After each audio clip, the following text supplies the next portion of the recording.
Will you please welcome Randy Gage?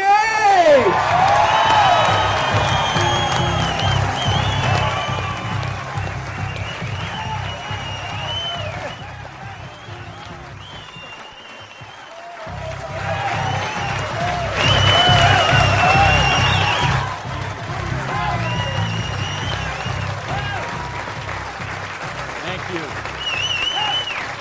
Thank you.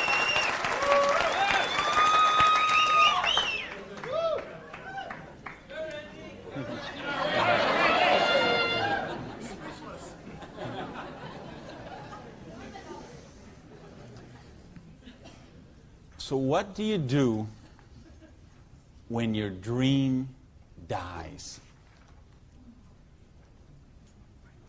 Do you sit down and cry? Do you give it up and let it die? Or do you give it one more try?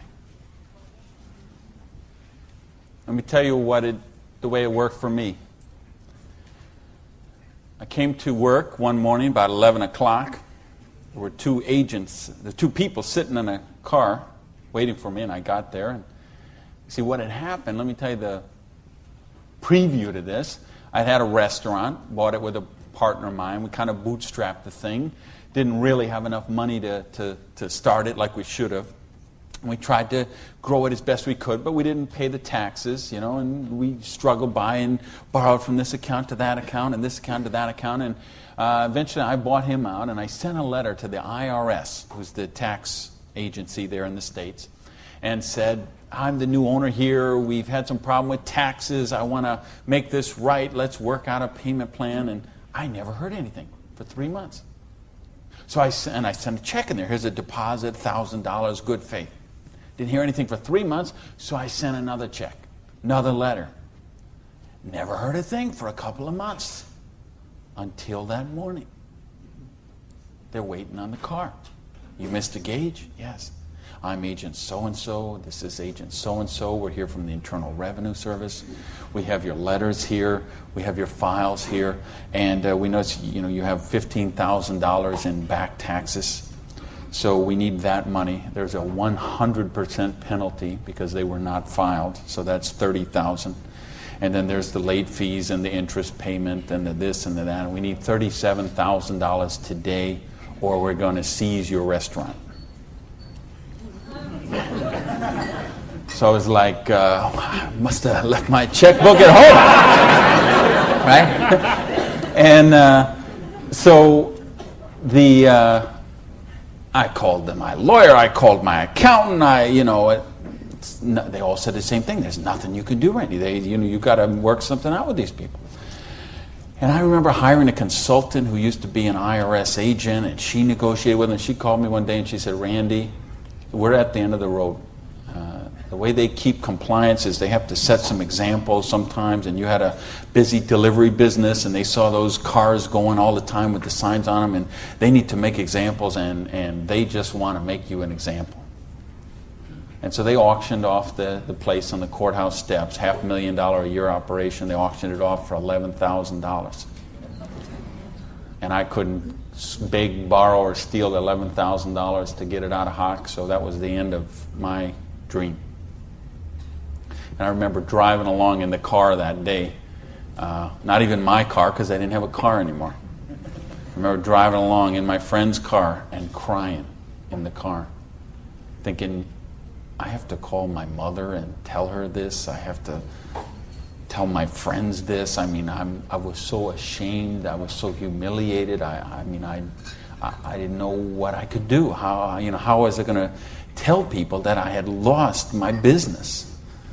And between the $37,000 I owed those guys and then the money I owed for the vendors, whatever money I had left that day, I took and paid off the employees and said, this is the last check you're going to get, so, do what you can with it.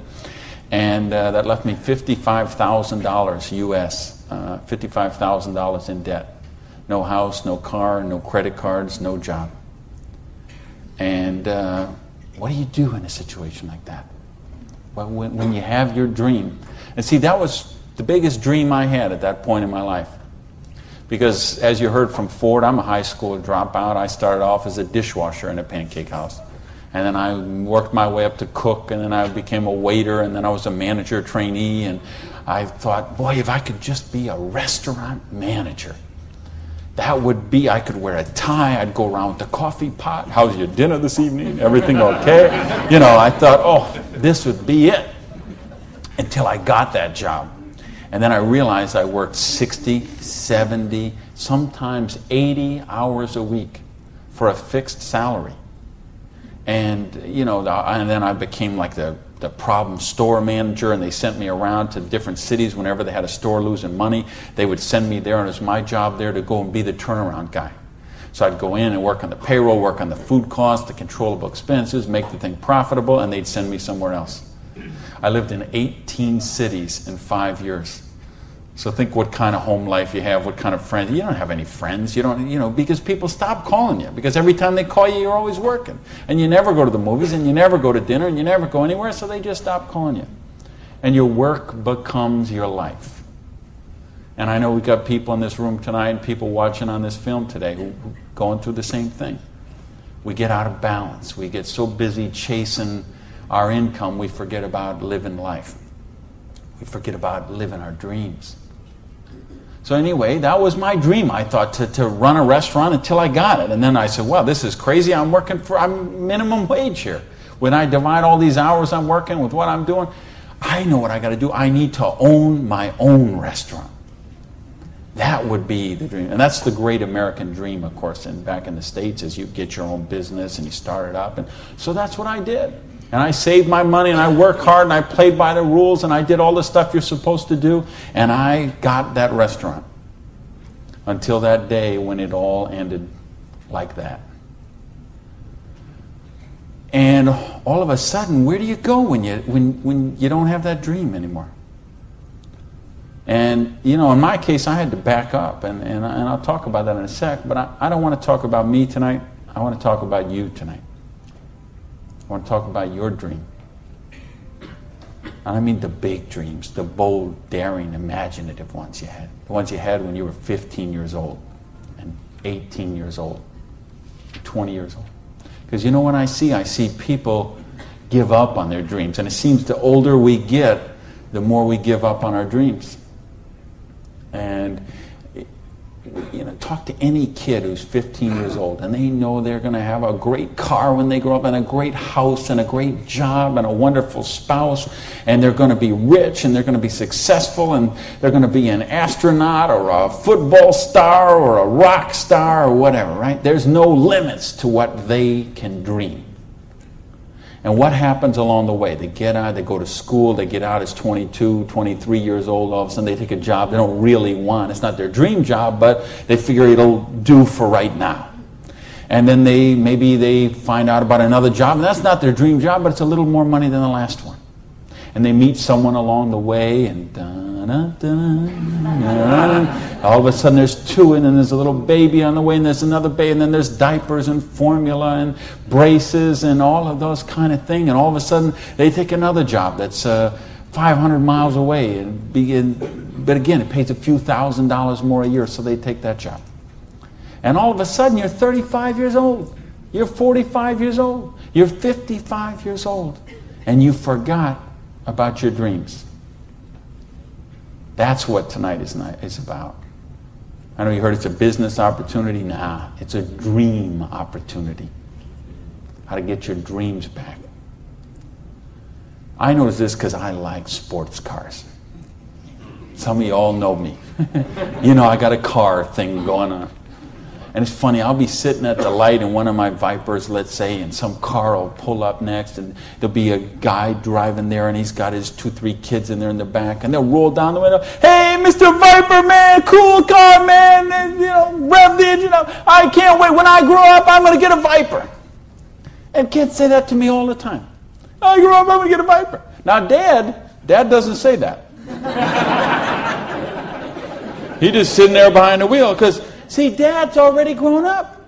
And he figured out he ain't getting the Viper. He's got the minivan. Right? What happened along the way? You know, because, and it's funny, every year they publish the list of the most popular cars. And I see it every year, and it comes out. And I read the list, and it's funny. Now, when I talk to kids, and I talk to a lot of kids, they always like cars. And they, I'm going to get a Corvette, I'm going to get a Lamborghini, I'm going to get a Ferrari. And then when they publish this list of the best-selling cars, it's Toyota Camrys and Holdens and Mercurys and Ford Escorts and Geo Metros, the broke mobiles. Right? These are all cars they make for broke people. You see that? Like the Holdens you got here. And the Toyotas we got there, and the Chevys we got there, and the Buicks we got there. They make those things for broke people. Now, how come when I see the list of the top 10 things, I don't see Ferraris and Lamborghinis and Rolls Royce and Jaguar and Bentley? Because they gave up on their dreams. They said, well, this is the car we got. There's room for the car seat in the back, and we can afford the payments. And they settle for a car. And they settle for a house. And they settle for a job. And they settle for a life of quiet desperation. When they could be living a life of joy, challenge, growth, adventure, and prosperity. That's what tonight's about. I want you to think about, really, here's the challenge I would give you. I want you to think of 5 things you would do, have, or become if money was no object. I mean, really think about this, okay? You don't have to write it down. I just want you to think about it. But think about if you had Bill Gates' kind of money, if you had Larry Ellison's kind of money, if you were one of these .com billionaires, would you be driving the car you're driving right now that you got here today in?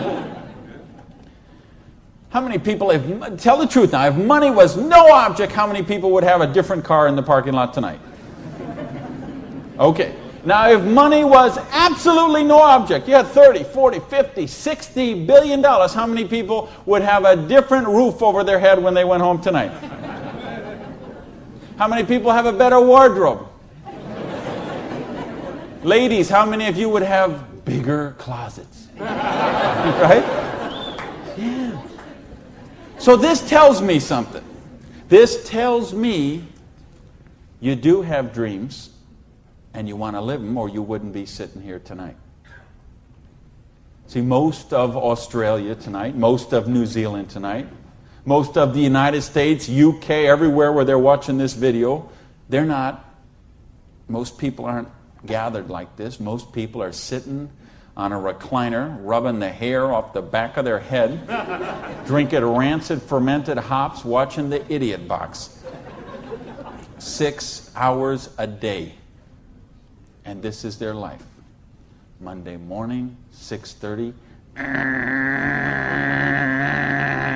The alarm clock goes off. And they hit the snooze bar. If I could just get 15 more minutes. And they wait 15 more minutes, and they hit the snooze bar again, and they get 10 more minutes. And then they got to get up, and they rush in the shower, and they jump in the car, and they buy their breakfast through a drive-through somewhere, and then they go to a job they don't like or actually hate. 85% of them, a job they don't like or actually hate, and they get through Monday till 5 o'clock or 5:30 or 6 o'clock, and then they go out and they face the traffic going home. They probably get drive-through dinner somewhere, dinner in a bucket to take home to the kids, get in front of the Idiot Box and sit there in a coma till they fall asleep, or they crawl into bed. Until Tuesday morning, 6:30, it starts all over again. Wednesday, hump day. Thursday, we're almost there. Thank goodness it's Friday. Because you know what Friday means, right? Because Friday means somewhere near the end of the day, the boss is going to say, hey, here, boy. You're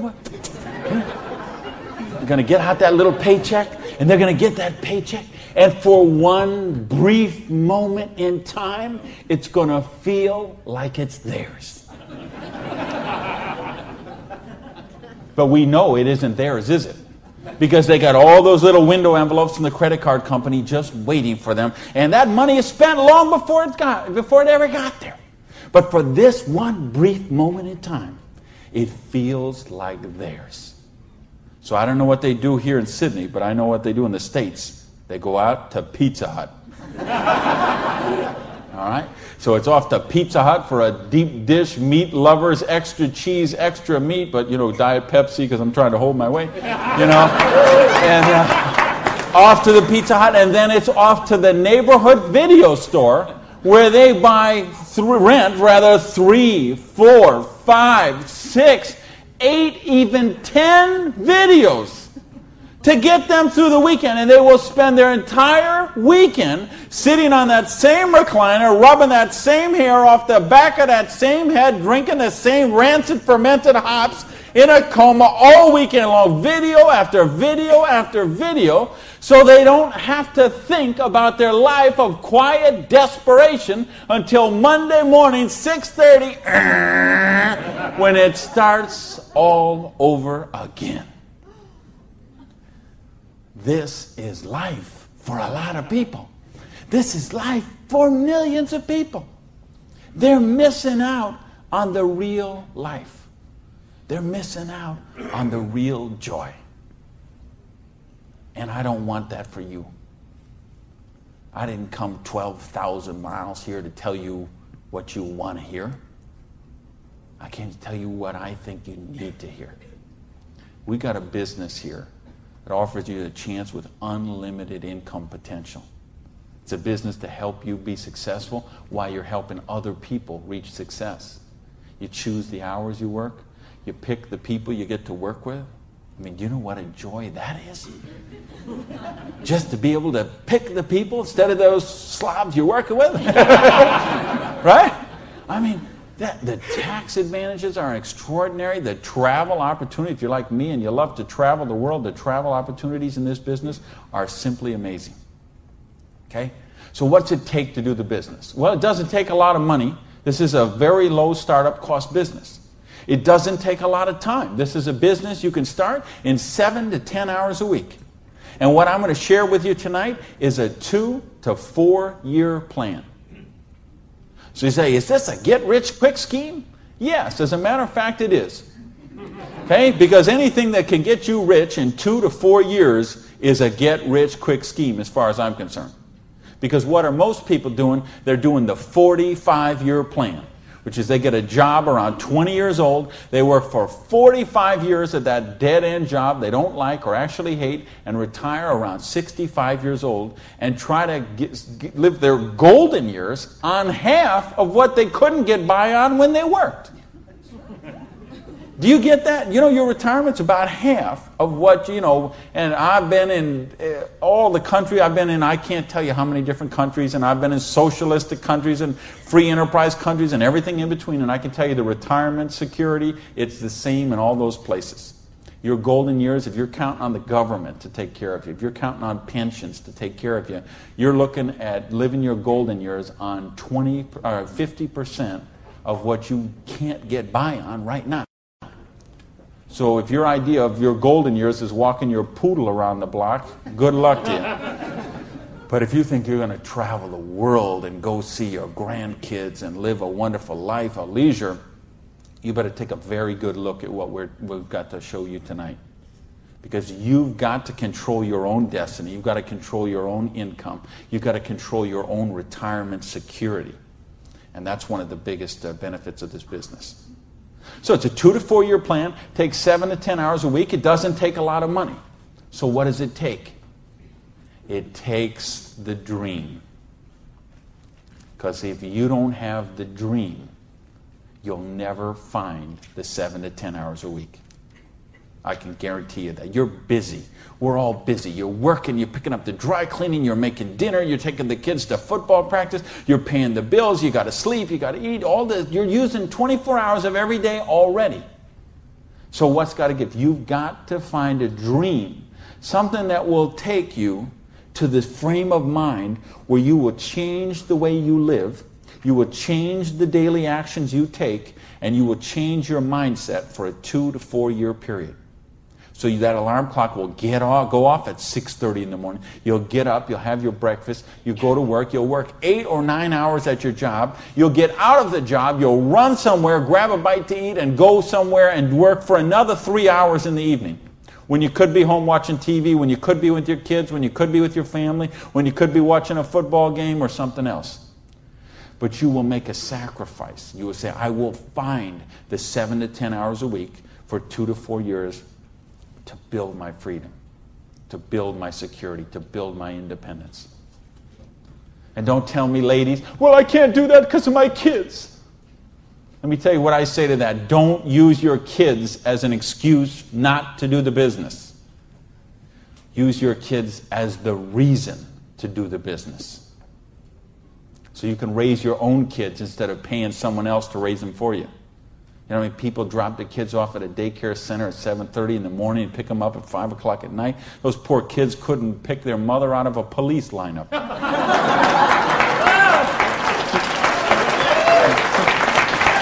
Right?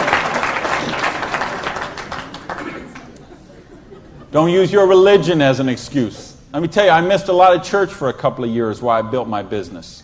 I was doing meetings on Wednesday nights instead of going to church on Wednesday night. Some Sundays I was in a different city working with a long-distance line instead of being at church. But you know what happened? I tithe 10% of every penny I make to my church. And I make a lot of pennies these days. Okay, some Sundays, we seat 800 in my church. You know, some Sundays, they put that basket around and it starts here and it goes all the way down the aisles, all that just like that. And you know, sometimes the check that I put in there equals the checks of 799 other people all added together. That's what missing a few days of church did for me. Gave me time to serve on the board of the church, 2 years as the president. A couple of years more as the Blue Ribbon Committee. I've been able to contribute to the church. I've been able to teach a class on prosperity on that. See, I couldn't do that when I was broke. Do you really get that? You can't do these kind of things when you're broke. You can't help your kids when you're broke. When you're so busy trying to pay the bills, you're so busy trying to cover the mortgage, you're so busy trying to pay the rent, you can't live life. And that's not the way life is meant to be lived. I came here because I want you to have an amazing life like I have. And believe me, I have an amazing life. I live in my dream home. I live on the ocean, okay? I go to bed every night. I hear those waves crashing on the shore. I wake up, I go down, and I got a beautiful car to get into. I have beautiful people in my life.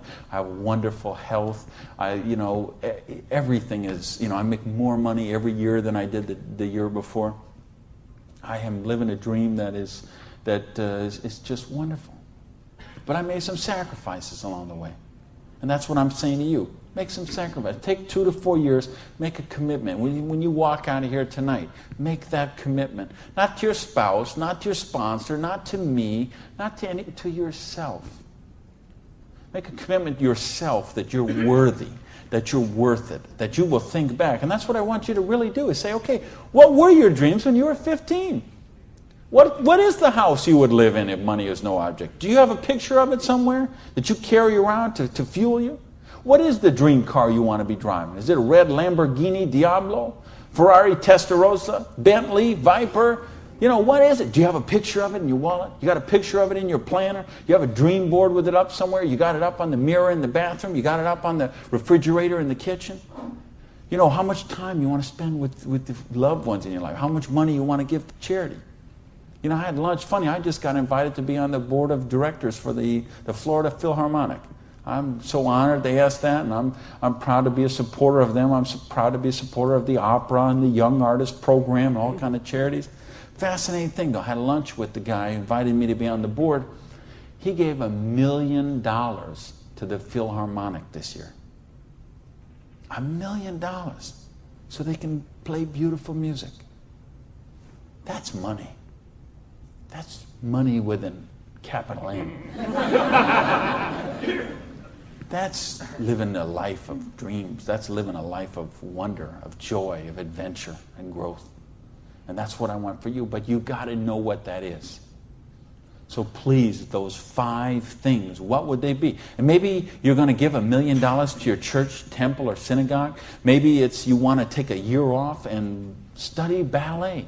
Maybe you want to take 6 months and go on a cruise around the world. Maybe you want to fly in all your family from all over the world and have a reunion. Maybe you want a house in Paris and a house in Hawaii and a house in San Diego and a house in Berlin. I don't know what it is for you, but you have to know what it is. Or nothing I'm going to talk about tonight is going to make any sense to you. You'd be better sitting home watching Survivor, Big Brother, Fear Factor, whatever one of those shows. You could sit watching any one of those shows instead of be here tonight. Because if you're here tonight, you got to know what your dream is. And we can show you. I will draw out on this board. I will draw out a way and show you how you can live those dreams. And I'll show you how to build some residual income, some retirement security, and you can just do the numbers yourself, okay? And you could say, all right, is there any of those 5 things that I would do, have, or become that I can get with what I see here on this board?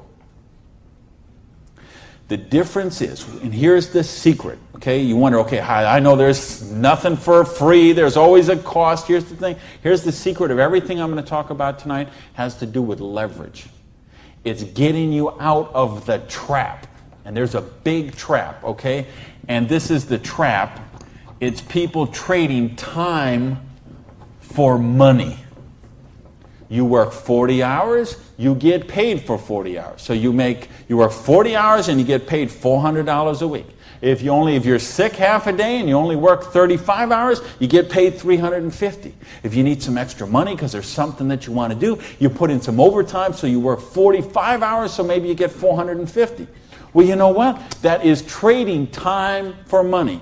Time for money. Hours for dollars. Hours for pounds. Hours for dollars. Hours for Cougarans. Whatever the currency is. If you're trading time for currency, you can't get wealthy. It's a trap. You got to put some leverage to work somehow to get out of that. Because this is what keeps people broke.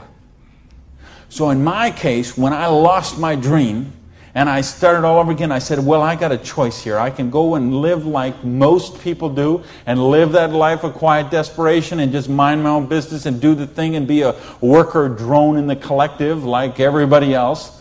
Or I can go after my dreams again. So I began a study of prosperity. Because when you're $55,000 in debt, no house, no car, no credit cards, and you start selling the furniture, things look a little different. Anybody here ever sell your furniture for your business? Interesting scenario. Here's what I found. The end tables, not a problem.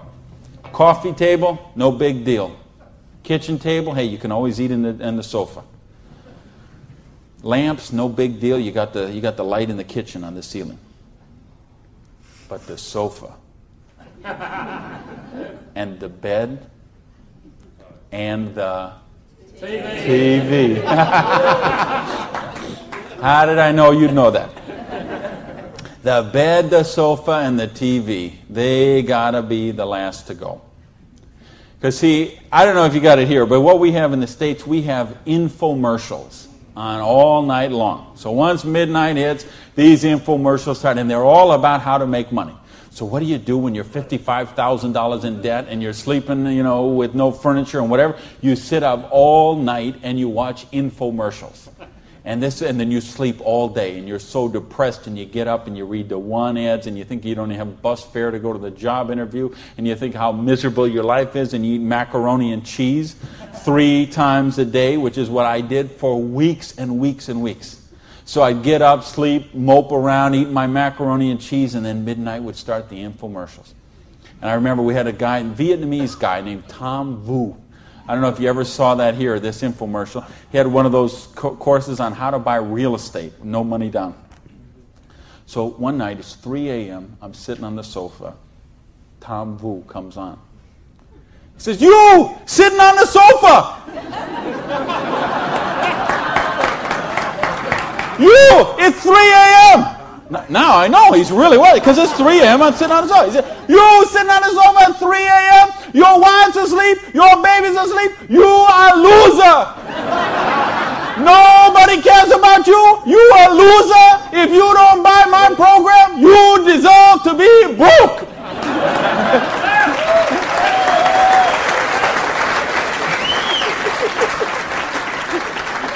And I'm like, oh, if only I could afford this program. But of course, I didn't have the $199 or whatever it was. So, and eventually, of course, the sofa had to go, the bed had to go, and then the TV had to go.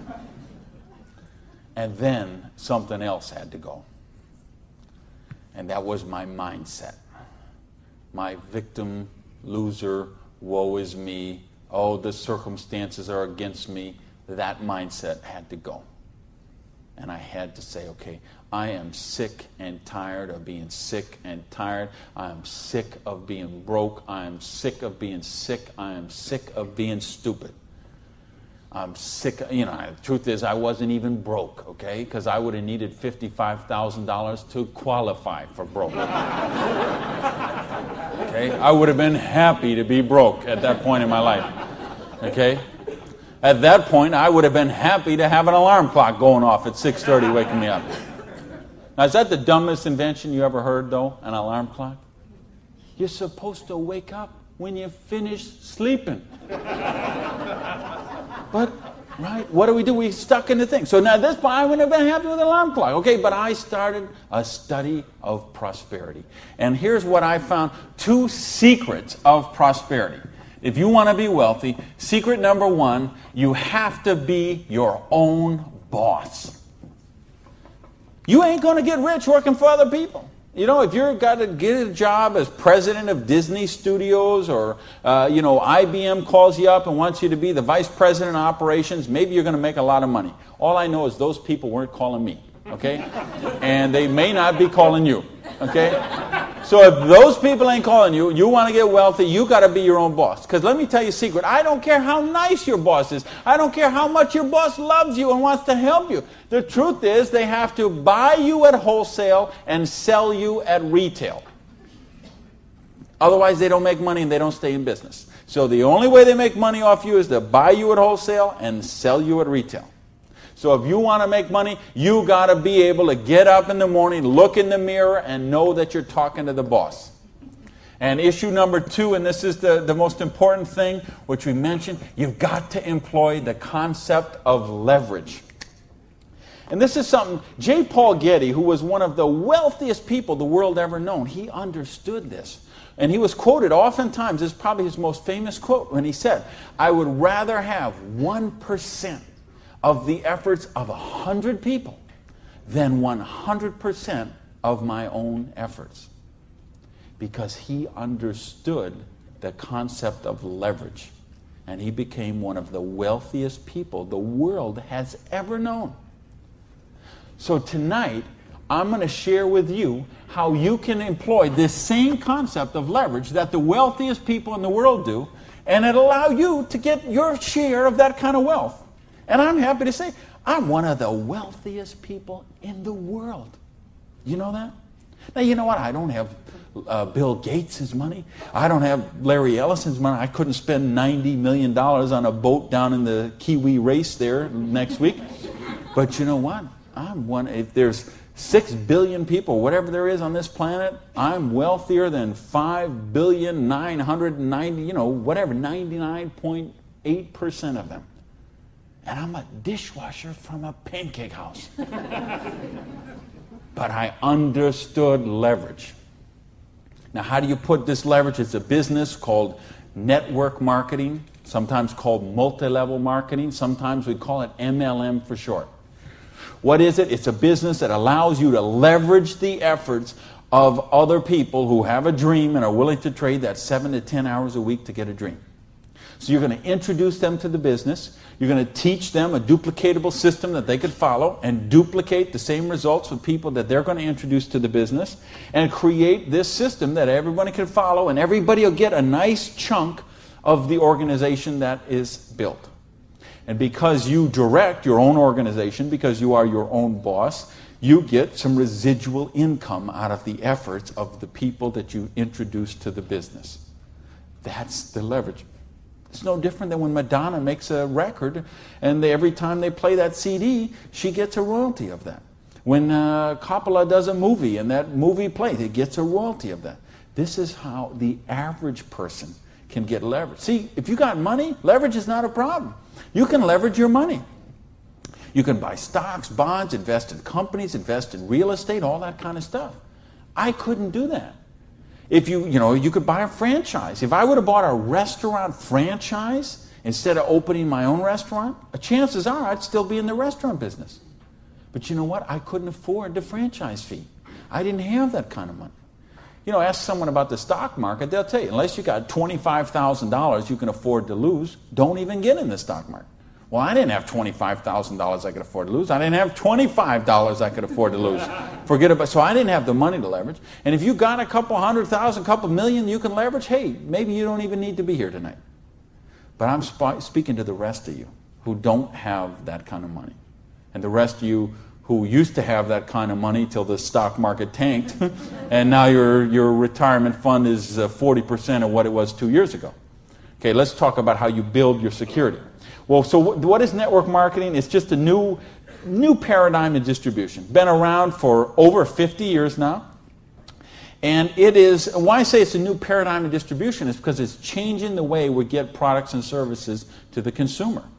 And with things that have happened recently, like the internet, overnight shipping, satellite, telephone, fax technology, all of this stuff is driving network marketing to be a bigger force today than it has ever been. So it's been growing consistently for more than 50 years. There are somewhere between 14 to 16 million people in the network marketing direct selling industry. And it will do somewhere between 70 and 80 billion dollars US this year.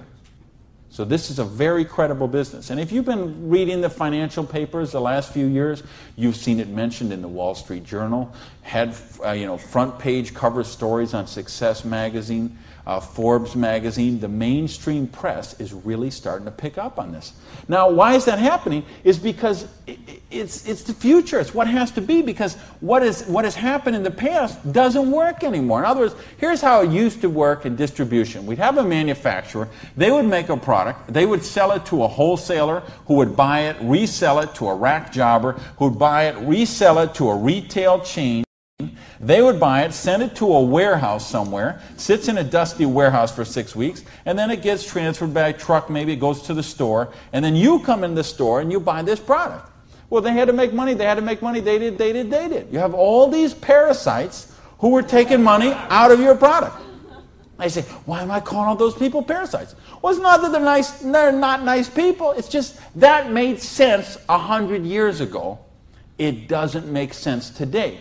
Because today, we can have a network marketing company manufacture a product and send it direct to a distributor who in many cases is the end consumer, and in other cases is just conversationally marketing the products with their friends, neighbors, and relatives, and we eliminate all these other people in the middle. So look at the difference. This made sense 100 years ago. Something came by boat over here. Maybe it went from California, it went on a ship, came to the East Coast here, and then it was transported across Australia over to the outback.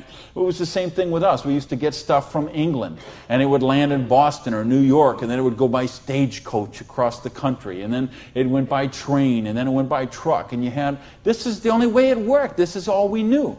Then we got fax machines, we got the internet, we got Federal Express, UPS, overnight delivery, we got 800 telephone numbers, we got fax machines. All of a sudden, this doesn't work anymore. It's a broken model.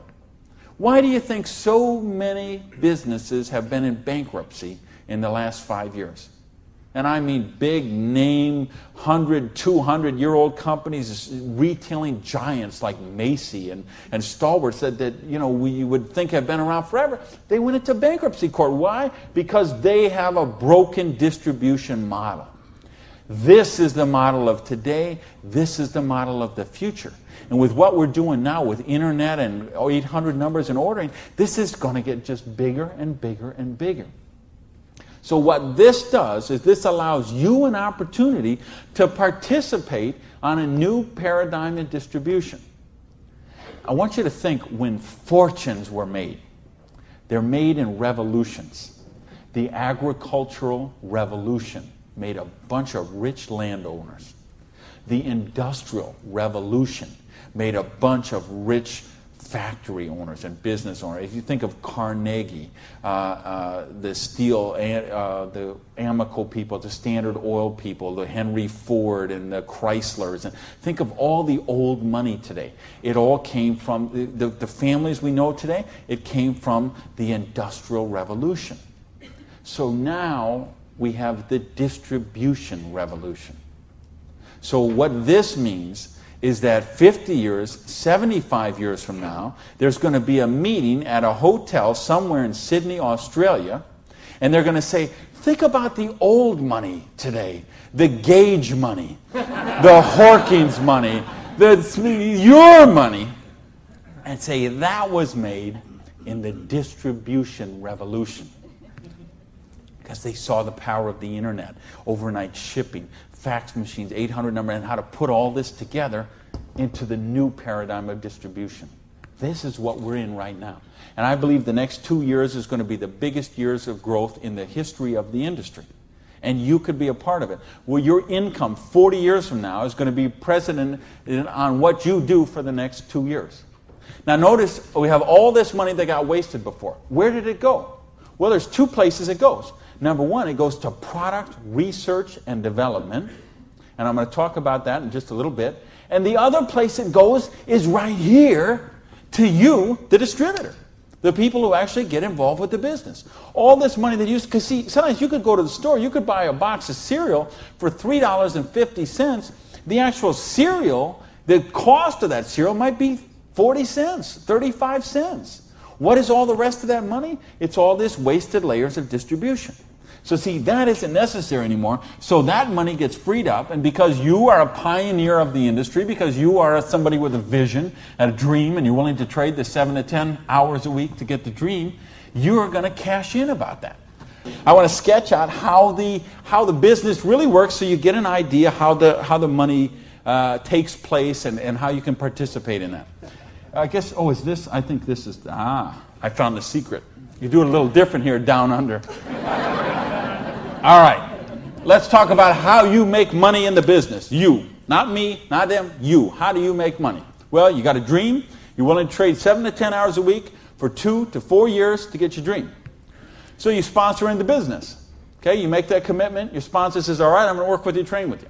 What we're going to do is we're going to help you identify, and I'll use this as an example, 6 people who you know who have a dream and would be willing to trade 7 to 10 hours a week to get the dream.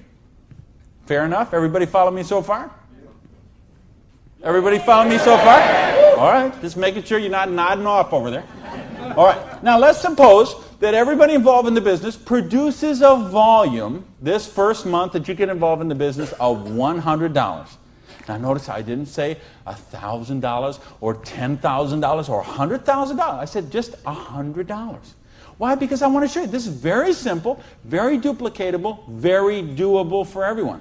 The secret of this business is leverage. We have a lot of people doing a little bit, just 7 to 10 hours a week. So now if you and each of the 6 people you introduce into the business produce a volume of $100 the first month, you'd have $700 worth of volume in your organization, right? Now, we have a lot of different companies represented here tonight. There's all kind of different pay plans. But I think you're going to find as an average, what you're going to see in the business is you can make about 10% of what your organization does in volume. So if you had 6 people plus yourself, everybody did $100, you'd have $700 volume, so you'd make $70 your first month in the business. Now you say, come on, Gage, you brought me here for $70 a month. I can't even wash my Lamborghini for $70 a month. I understand. But see, believe me, I understand. I know what it's like to keep cars clean. But this is just month number 1. And how much, if you're a doctor, and by the way, if you're a doctor, if you're a lawyer, if you're an accountant, you know what plan you work under? Trading time for money. Just like the bus boy at the Denny's restaurant, the doctor, the lawyer, the accountant, trading hours for dollars, same thing. So how much did you make when you learned to be an accountant? You probably went to school for 10 years. While you learned to be a nurse, when you learned to be a doctor, when you learned to be a lawyer. Think how many. You didn't make anything. So don't be crying about your lousy $70 here, okay? Because you're learning the business. Because look what happens next. Now the second month, we're going to say, we're going to help you help your people. We're going to teach you that duplicatable system to teach your people. And we're going to have them, now we're going to say they're not quite as bright as you are, okay? They didn't quite get this as good as you did. So they each got 5 people that they're introducing to the business, all right? Now, of course, it will not work out exactly this way, because I know some of you accountants there are sitting there thinking, okay, this guy might only get 4. Don't worry about that. I'm just making an example. So you got the 6, and this 6 each got the 5. Well, that would put 30 new people in your organization. Plus, you still have the 6, plus you got you. So now, the second month, you'd have 37 people, each doing $100. How much would that be? $3,700, right? So 10% of that would be how much? $370. Now you say, okay, $370 is a nice little pin money, but it still isn't going to buy my Lamborghini. I understand that. But that's just month number 2. Because all of a sudden, look what happens. There's 36 other people who are, now they're not working for you, they're working for themselves. So they're not calling in sick, they're not stealing paper clips to take home, okay, none of this stuff. They're all working for themselves, right? Now, what happens when we duplicate the process? And we say, now we're going to teach them how to teach their people. And you say, well, how do you do that? We've got a complete step-by-step duplicatable system to show you how to do that. You're going to teach your people how to teach their people. So we say, what if those 5 each just got 4? Now, why I'm doing this? Because I want to be really, really conservative. If I showed you what could really happen, I'm afraid you might swallow your teeth.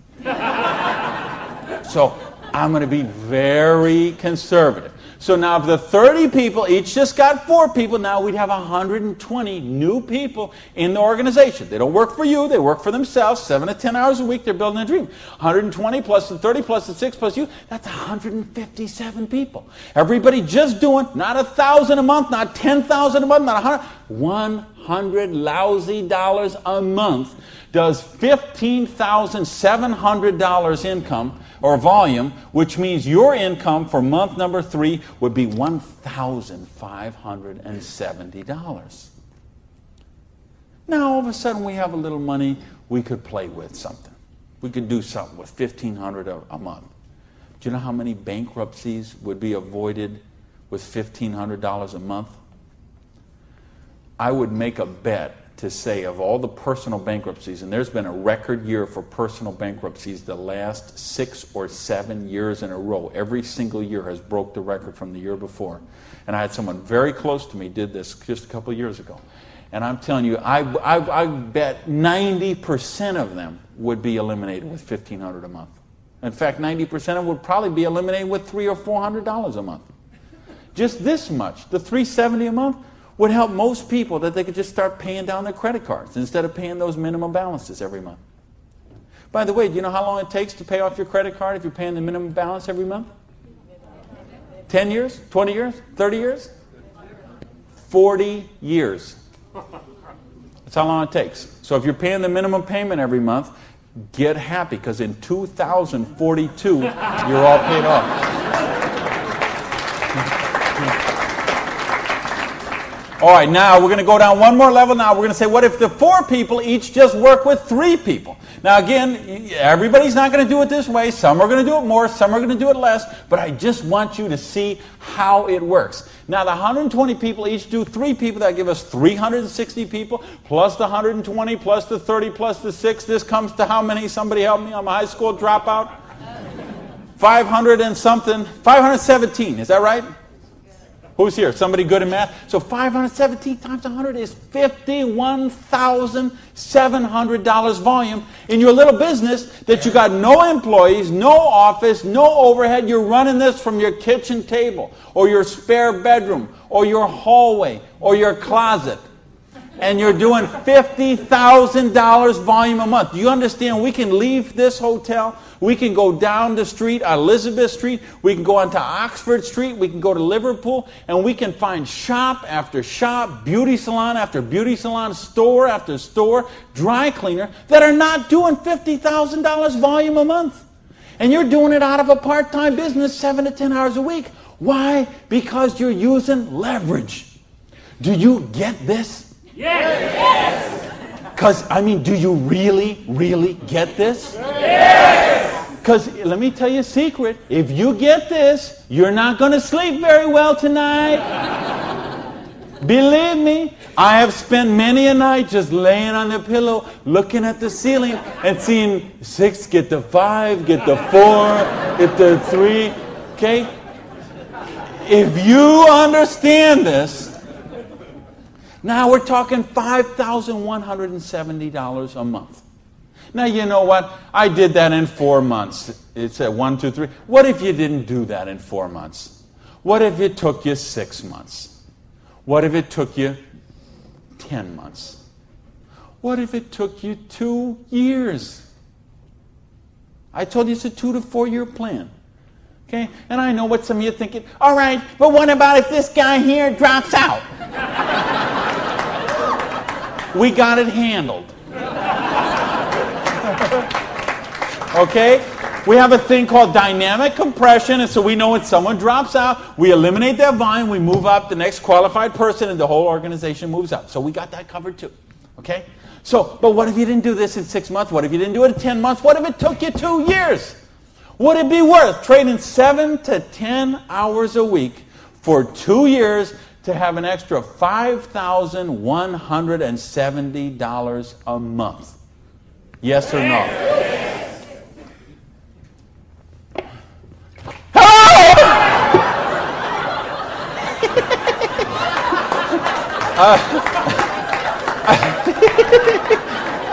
Aren't you glad you got the front row, baby?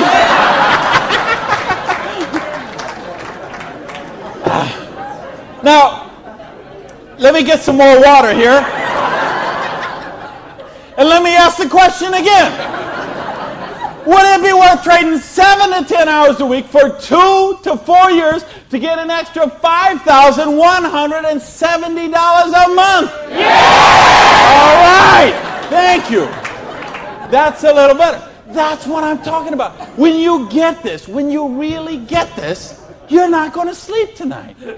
Because you see how a dishwasher from a pancake house could become a multimillionaire.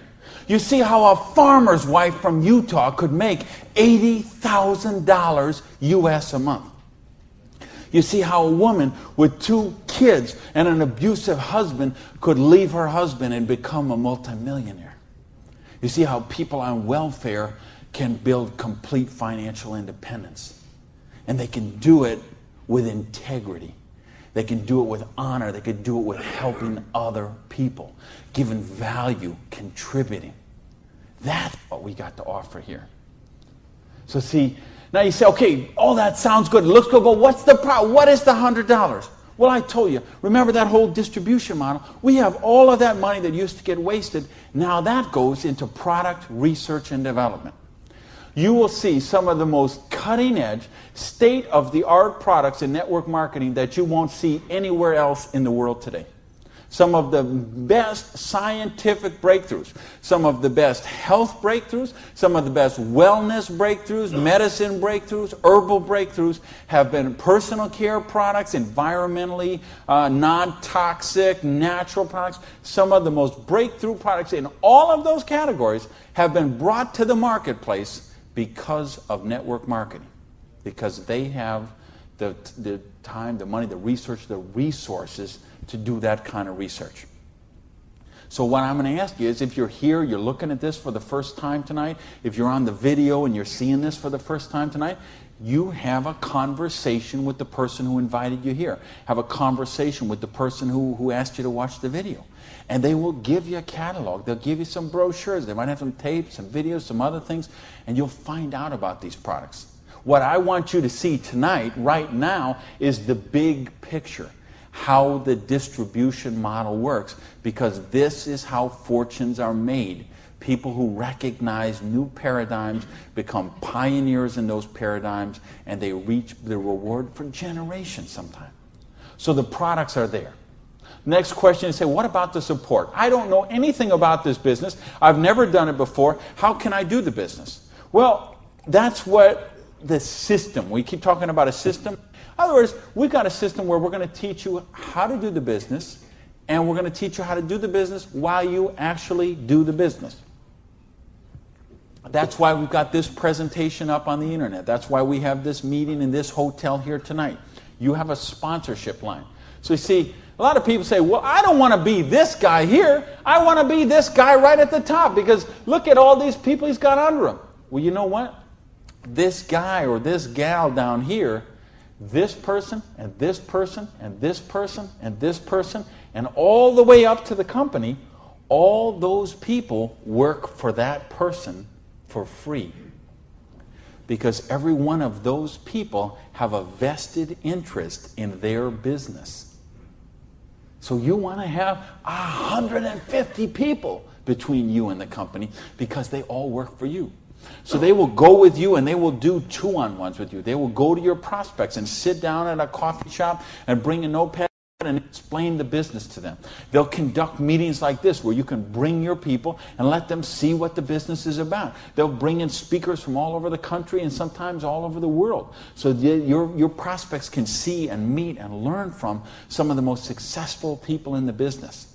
There's conference calls, there's monthly newsletters, there's regional trainings, there's company conventions, there's audios and videos and brochures and booklets and catalogs. There is just hundreds of little tiny things that are all designed for one particular goal in mind: to make you successful.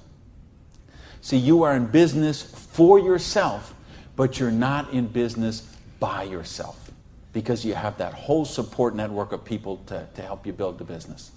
So, and that don't happen when you open up your own, and you know this, most of you in this room, you know, if you've ever been in the restaurant business, like I have, you know what I'm talking about. If you own a beauty salon, you know what if you own a little store or a shop, you know you don't own the business owns you.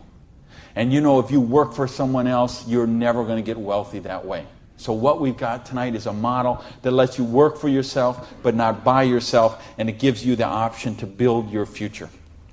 Now, I want to give you 3 options. If you're thinking about the business, I want to suggest 3 things to you. Option number 1 is you say to me, you know what, Randy, that sounds good, it looks good, but you know what, I'm one of the 1/2%. I love my job, and I get paid exactly what I'm worth. Well, you know what?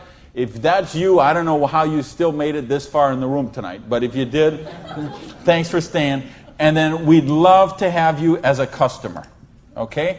And what I'd ask you to do is to talk to the person who invited you tonight and ask them about the preferred customer program. Because I told you, we've got some of the most cutting-edge, state-of-the-art products that you're going to find anywhere.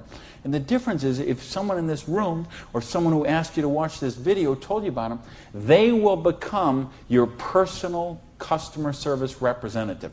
So you're not calling some 800 line that you never met, or sending things off and going into a store and standing around for 20 minutes trying to get someone to wait on you.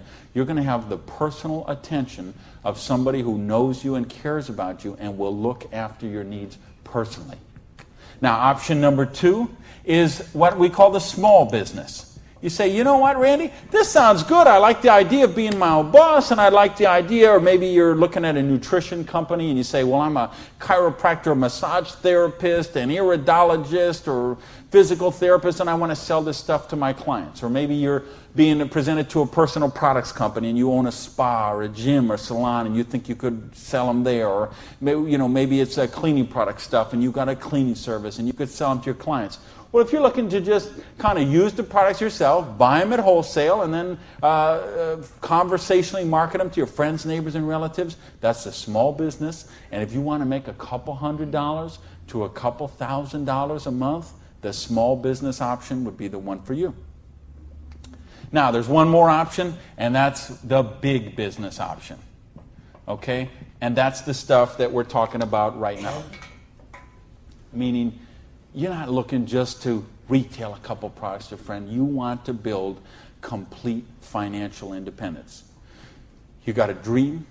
You're willing to trade that 7 to 10 hours a week to get the dream, and you're willing to do a 2 to 4 year plan, and you want to work to build that dream. You want to build an organization like this. That's the big business option. If you're looking for financial independence, then that's the option for you. Now let's bring this all together. I told you what happened when when my parade got rained on. My dream looked like it was going to die, and I drove around in that car. I remember crying in that car and thinking, having to call my family and call my friends. And that it just took so much out of me. And I'll tell you what I did. I went in, and here I was. I had owned a restaurant. I'd owned 2 restaurants in my life. I had been a restaurant manager for years. I went and found a restaurant in South Miami, a little diner that was open for breakfast and lunch only, way in the Southwest where I didn't know anyone, and I got a job as a breakfast cook, flipping eggs. For 2 reasons. Number one is they would pay me cash every week. They would cash my paycheck, give me the cash, because I didn't have a bank account, because if I had a bank account, the tax people were going to seize it. So I needed someone who would pay me cash, and I needed to go get a job and just make some money to buy macaroni and cheese. And I had to lick my wounds. I had to take a couple of months and just regroup. I had lost my self-esteem. I had lost my drive. I had lost so much that I just didn't even know where to go. So I needed that time to do that. And so I got up every morning at 5 o'clock in the morning and took a bus down to South Miami to be there by 6 o'clock, 6:15, and flipped eggs every day till 2:30. And I did that all week long. And I did that for months to kind of just get my sanity back, get my esteem back. And then I went back to this business. And see, I didn't have the money to get back in the business because I still owed tens of thousands of dollars. But I had been in the business once. I had made some money. That's where I got the money to buy the restaurant initially. And what had happened, I'd been with a new company. It was not a stable company. I got some money. I bought my restaurant. That company went out of business. Well, then I was in the restaurant and working 80 hours a week, and then it just, that's what happened.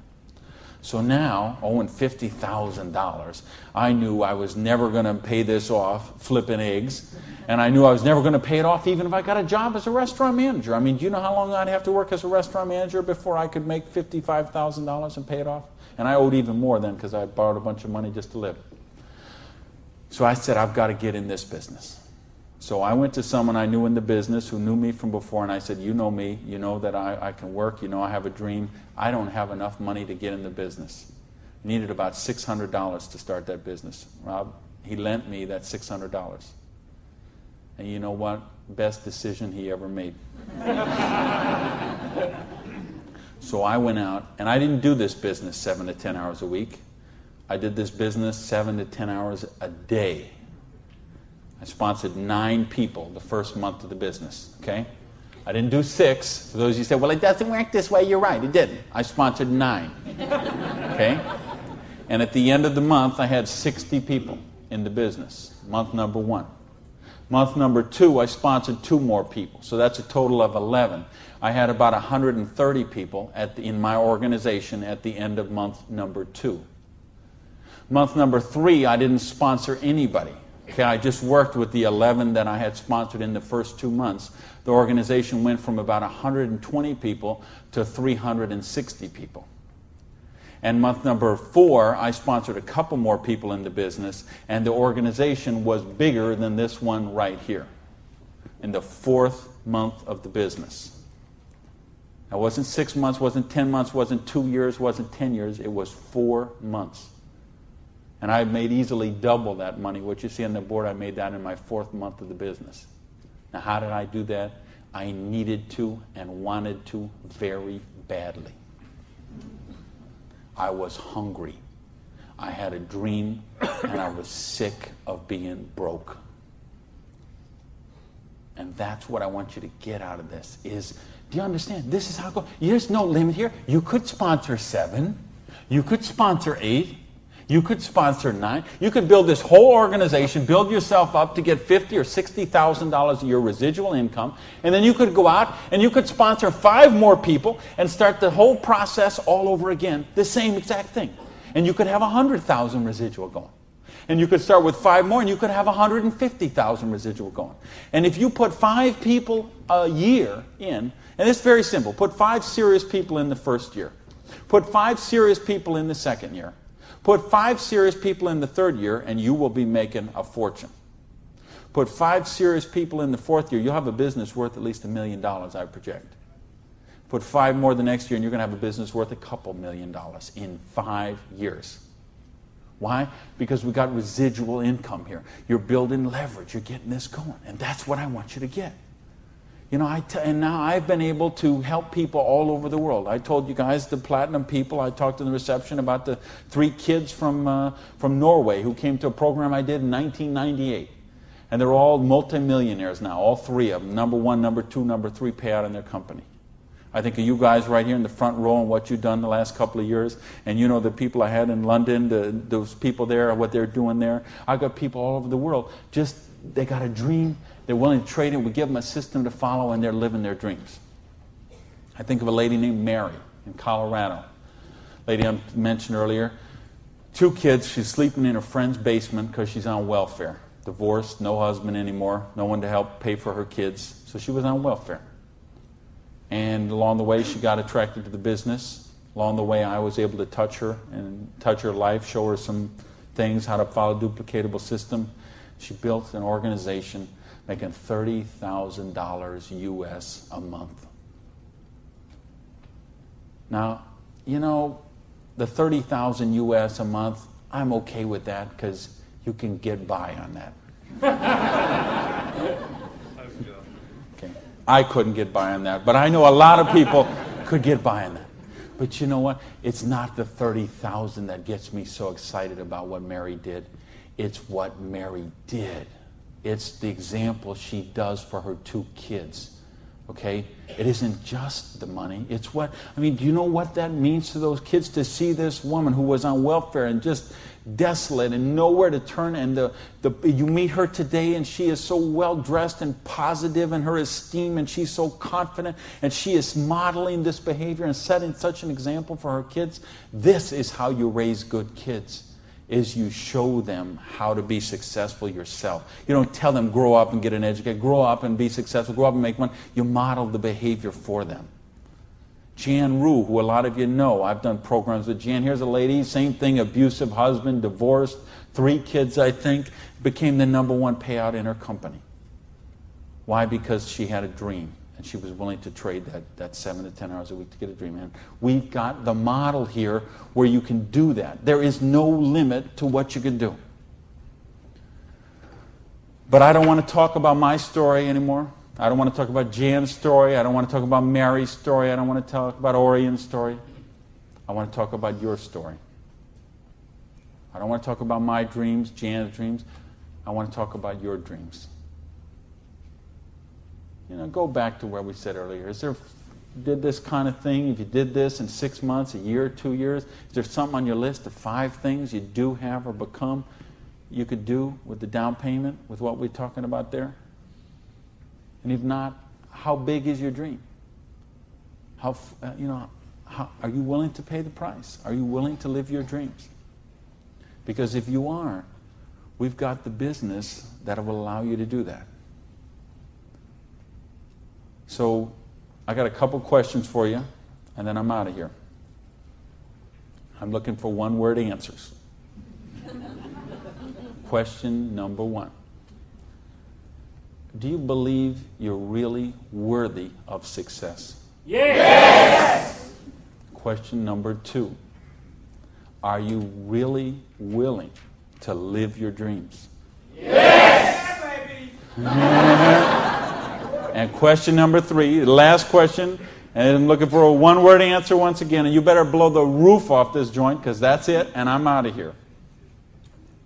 Because all of this, all of these numbers, all these things, it all goes back to this one circle. These are not circles. Every one of these represents a person, and this circle right here represents you.